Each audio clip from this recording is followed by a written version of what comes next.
Katulad ng mga agila, tayo ay lilipad.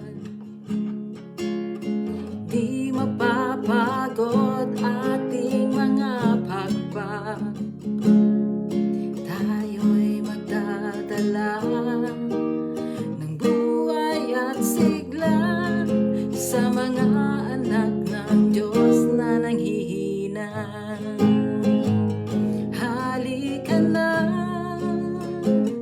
humayo na, ipahayag ang tagumpay niya. Halika na at magdala kalakasan sa presensya niya. Ito ang panahon na di uso ang mag-backslide. Ito ang panahon ng pagbabalik loob sa Kanya.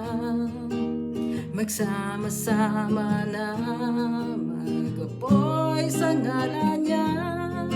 Ang gawa ng dyablo ay tupukin na. Halika na, humayo na,